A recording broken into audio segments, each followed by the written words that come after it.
Hello，你好，我好，大家好，我係 Alan 師傅。今日我咧 Alan 咧要講嘅係乜嘢嘢先？係12生肖屬狗嘅人喎。屬狗嘅人咧，一生人之中入邊嚟講，左擺右擺，左擺右擺，錢好叻運。不過咧呢度嚟就呢度走，唔識儲錢。所以咧，我可以同你哋所講嘅屬狗嘅人咧，明年入邊有小人喎，會翻舊帳喎。咁樣我哋做咩都好，千祈就唔好攞以前嘅嘢嚟講啦。人係向前行㗎。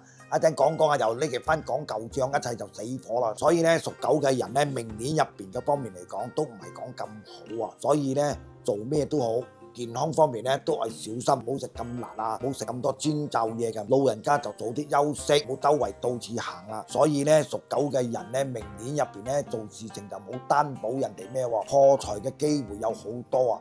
你錢揾到幾多，你就右手揾，你就左手去喎，生意係有得做。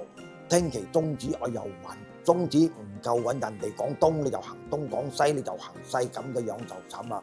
無論你儲喺老婆，一係未儲老婆都好，對感情嘅方面嚟講，再專一切。你嘅貴人咧係屬兔仔同埋屬羊嘅，你嘅幸運嘅顏色嘅方面，黃色啦、藍色啦，同埋嘅黑色嘅。跟住你嘅幸運嘅號碼1同埋8，所以屬狗嘅人明年入邊咧嘅運程嘅方面咧都係一半一半，因為點解咧？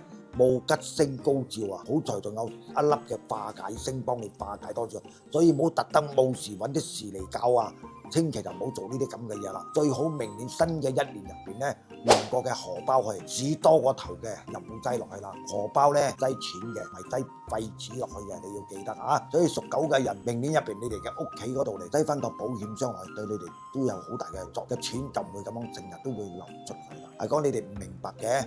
你哋睇可以嚟揾 Alan 嘅助理，見 Alan 都係得嘅，到時我會解釋晒俾你哋聽啦。今日我哋講到呢度，拜拜。